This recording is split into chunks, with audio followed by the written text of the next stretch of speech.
Band of Brothers foi uma obra tão extraordinariamente bem produzida que ela entrou para um seleto grupo de séries que influenciaram uma legião de fãs a aprender mais sobre um determinado assunto, no caso, a Segunda Guerra Mundial. Aclamada pelo primor com que relata sua história e constrói seus personagens, Band of Brothers trouxe a Segunda Guerra para o século XXI ao colocar em cores, movimento e alta resolução o que até então parecia restrito às páginas do livro em preto e branco em que foi baseado. E isso tudo aconteceu graças, entre outras coisas, à união de um time de profissionais e um punhado de veteranos do mais alto nível. Uma preciosa combinação entre talento e depoimento que resultou numa obra que, de fato, ensina muito sobre a Segunda Guerra. Mas se muitas coisas foram de certa forma explicadas pelo caráter quase documental da série, outras continuaram no esquecimento.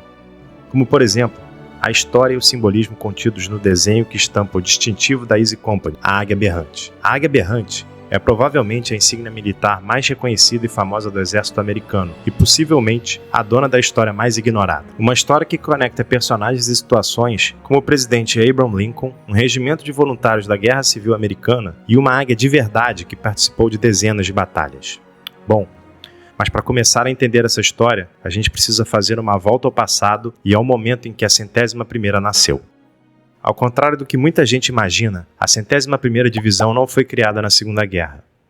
Não na forma como a conhecemos em Band of Brothers. Na realidade, ela foi criada alguns anos antes da Segunda Guerra, e na época em que foi concebida, não havia sido projetada para ser uma divisão aerotransportada, tal e qual foi retratada na obra de Tom Hanks e Steven Spielberg. Originalmente, a 101ª nasceu como uma divisão de infantaria leve e foi criada poucos dias antes do fim da Primeira Guerra Mundial, mais precisamente no dia 2 de novembro de 1918, data em que foi batizada com o nome de 101ª Divisão de Infantaria Ligeira e que, a princípio, não tinha nada a ver com aviões, saltos e paraquedas. Mas os planos envolvendo a 101ª foram interrompidos 9 dias depois da sua criação, com o anúncio do fatídico armistício de Compiègne, que decretou não só o fim da Primeira Guerra, como a razão de existir da divisão até aquele momento.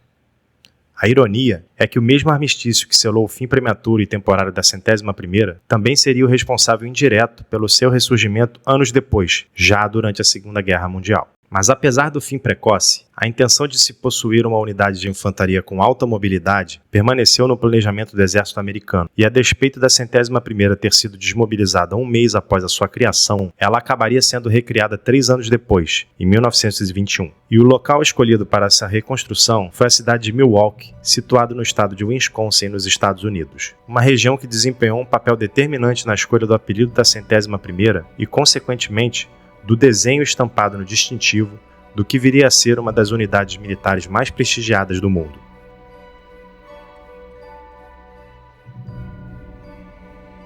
Com a definição da nova sede, era natural que certos aspectos da cultura local pudessem exercer algum tipo de influência na formação da tropa que começava a ser instalada na região. E foi por causa da relação entre Wisconsin e a Guerra Civil Americana que surgiu o apelido de Screaming Eagles, Águias Berrantes, para se referir aos integrantes da 101ª Divisão.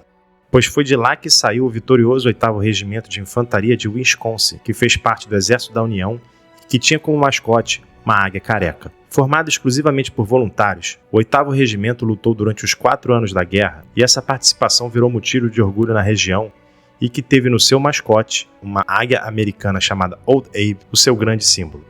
Portanto, o apelido de Screaming Eagles é uma referência direta a essa águia específica, já que a população local entendia que os soldados da 101ª eram os legítimos herdeiros das tropas que saíram dali para lutar na Guerra Civil Americana.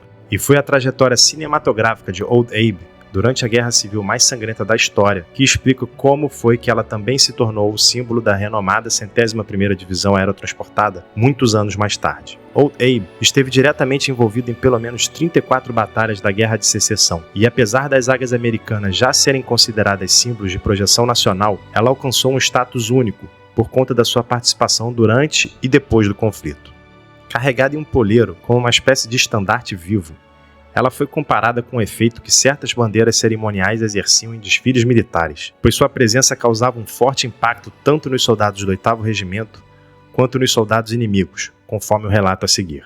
Nossa águia geralmente nos acompanhava no campo sangrento, e por essa razão cheguei a ouvir prisioneiros confederados comentando entre eles que teriam dado mais para capturar a águia do 8º Regimento do que para levar uma brigada inteira dos nossos homens.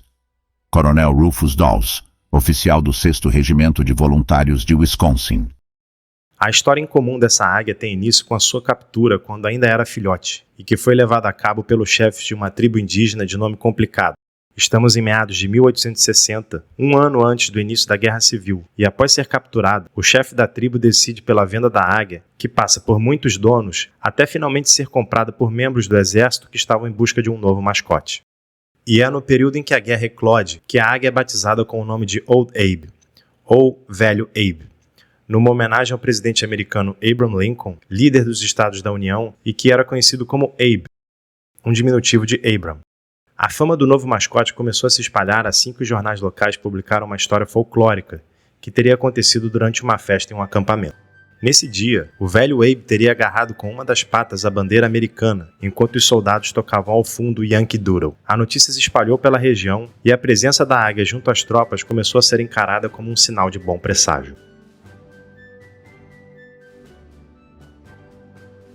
Durante a aproximação das tropas aos campos de batalha, o velho Abe era carregado num ambiente ora agitado, ora solene, e que poderia passar a impressão de se tratar de uma procissão, onde as pessoas se aglomeram ao redor da imagem sagrada. Para todos no entorno, a presença da águia causava grande impacto no moral, pois os homens viam nela a encarnação física dos valores perseguidos na luta pela preservação da união no país. O vínculo criado durante os 4 longos anos em que estiveram juntos fez com que o 8º Regimento passasse a ser chamado de Eagles Regiment, ou Regimento da Águia. Nesse período, Old Abe percorreu campos de batalha em 3 estados diferentes, incluindo Missouri, Mississippi e Arkansas. Além das 34 batalhas em que esteve presente, a águia participou de inúmeros combates menores e também de outras lutas decisivas, como a Batalha de Corinth, Farmington, Iuka e o assalto a Vicksburg. Quando a guerra acabou, o governador de Wisconsin concedeu ao velho Abe o status de relíquia de guerra e solicitou a construção de um espaço onde ela pudesse descansar, dentro de um cômodo situado no Capitólio do estado. O status de celebridade alcançado pelo bicho foi usado pelas autoridades americanas como forma de angariar doações para a reconstrução do país depois da guerra. A águia ainda teria tempo de percorrer os Estados Unidos como uma atração à parte em grandes eventos, como foi o caso da célebre Exposição Universal de 1876 na Filadélfia, um evento que contou também com a presença ilustre do imperador do Brasil, Pedro II. Um incêndio ocorrido no Capitólio em 1881 tirou a vida do velho Abe, que foi homenageado com honras militares no seu enterro, realizado no Cemitério Nacional de Arlington, o mais conhecido e tradicional cemitério militar dos Estados Unidos. Apesar da morte física, Old Abe continuaria a ser cultuado com representações em fachadas de prédios públicos, escolas e até departamentos de polícia. Mas seria nos ombros da Easy Company que a velha águia ganharia a sua reprodução mais célebre.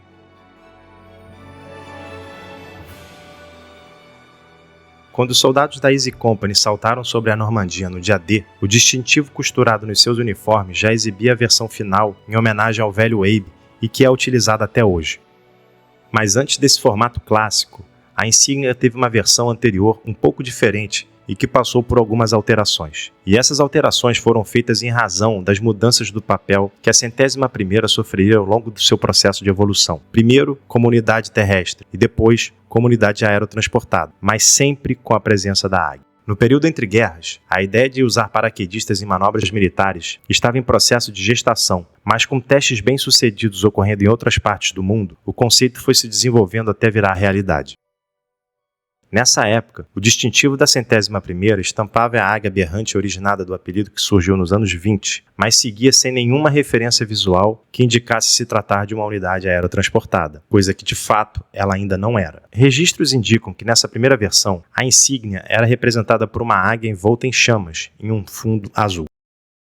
Com o sucesso alcançado por paraquedistas na Rússia e na Alemanha nos anos 30, os americanos ficaram convencidos que deveriam ter a sua própria unidade de paraquedistas.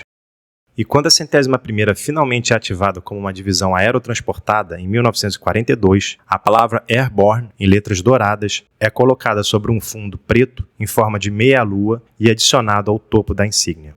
No seu primeiro discurso aos soldados da agora 101ª Divisão Aerotransportada, o comandante da tropa, o Major-General William Lee, fez um pronunciamento em que destacou 3 pontos importantes. Primeiro, a ausência de história da divisão. Segundo, a importância da nova arma. E terceiro, o simbolismo da sua insígnia. A 101ª Divisão Aerotransportada não tem história, mas tem um encontro com o destino. Pela natureza do nosso armamento e pelas táticas nas quais nos aperfeiçoamos, seremos chamados a realizar operações de grande importância militar e entraremos habitualmente em ação quando a necessidade for imediata e extrema. Deixe-me chamar a atenção para o fato de que nosso distintivo é a Grande Águia Americana. Este é um emblema adequado para uma divisão que esmagará seus inimigos caindo sobre eles como um raio vindo dos céus. Major-General da 101ª Divisão Aerotransportada, William Carey Lee, 19 de agosto de 1942.